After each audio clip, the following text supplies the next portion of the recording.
if somebody is listening to these tests that we did, my belief is very shortly before you get the ability to traverse the cosmos, if that is possible, you let off a nuke. Right? It's like, you've had kids. There's some stuff that happens right before they figure out how to break out of the crib.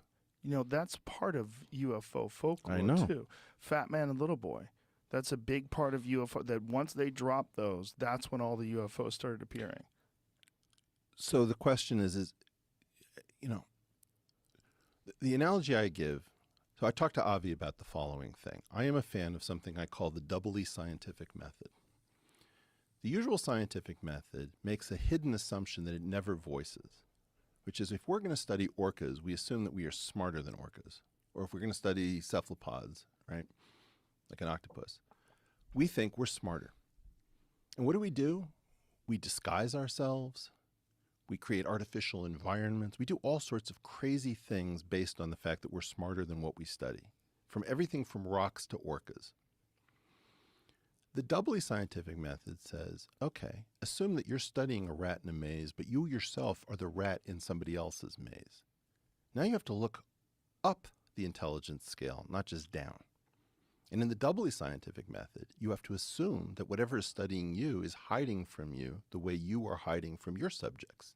So if you see somebody in a duck blind, for example, and he's studying ducks, you understand that somebody may be hiding from you. And they might be able to use multiple dimensions of time. They might be able to cloak themselves and disguise themselves. Or for example, if you take microscopic UFOs, this cup has a radius of r and a circumference of 2 pi r. The disk that it spans is pi r squared in area. But if you look at this cup, it's much larger than pi r squared because we pushed it out. You could have a sphere where if you could cheaply engineer space-time, not through the Einstein field equations, but through the successor theory that recovers Einstein, you could have an entire stadium inside of a tennis ball. Just the way this cup doesn't blow your mind until you realize that its area is much greater than pi r squared. Why look for a giant floating thing in the sky? If you could bend space and time and you could play with the rulers the way I'm saying, I would put this in a tiny little profile. Whoa. So we're only looking at it in terms of our understanding of the distance between objects, planets, gravity.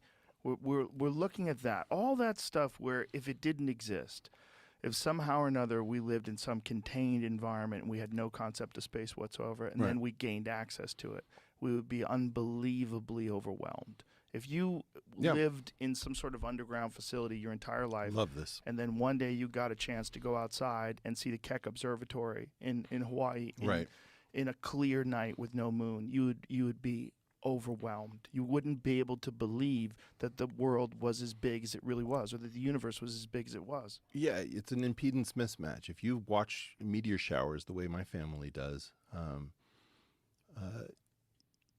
it's religious. It's transformational. It's transcendent.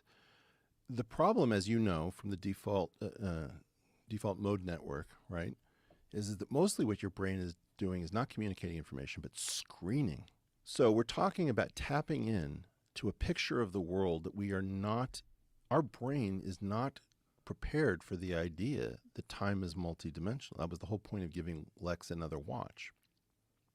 We don't have a way to think about, I'll meet you at 5:15 and 12:30, according to two different scales of time. Or for example, time and space, if I'm correct, the 14-dimensional manifold that has all the quantum going on it, is split probably 7 and 7 dimensions because we have 6 extra time dimensions and 4 extra space.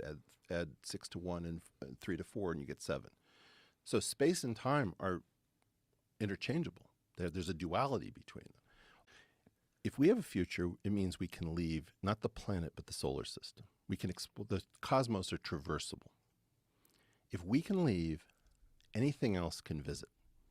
If you look at the entirety of the universe and you imagine that ultimately there are societies that destroy themselves because they get atomic weapons before they figure out how to leave. Some societies are smarter than that. and they'll be able to leave and colonize the cosmos. And for them not to be here would be madness. So if you've heard my analogy, there is an island in the Andaman chain called North Sentinel Island. I know it well. Yeah. North Sentinel Island is my model, potentially, of us. We are the North Sentinelese. The 39 people that are direct descendants of people who left Africa 60,000 years ago. Right. Yeah. Now, we don't know if there's 39 or 300.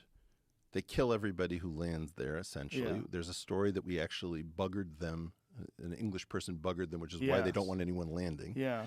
There actually are some very weird videos where we throw them coconuts because coconuts don't occur in their island, and we actually have non-hostile contact. But the most important part of it is India.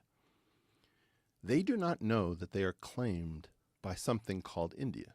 And they don't know that they have a Fermi problem because India won't let anyone land unless they break the law.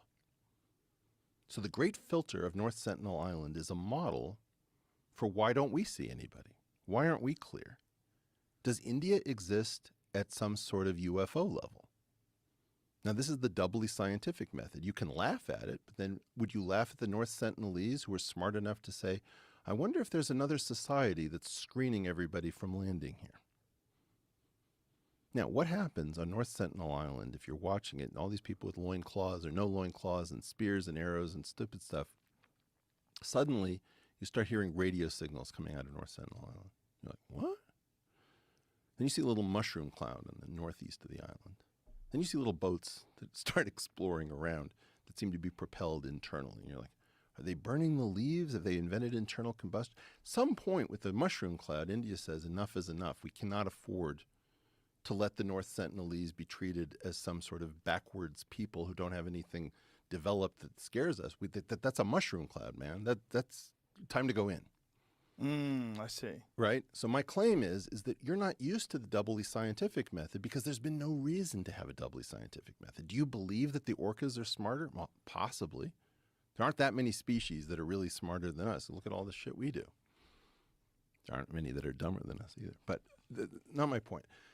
Those sorts of models are what distinguish people who are going to get called crazy but aren't, because it's an obvious point. You have to account for this possibility that there's something called India up in the skies that doesn't want anyone landing here. Right.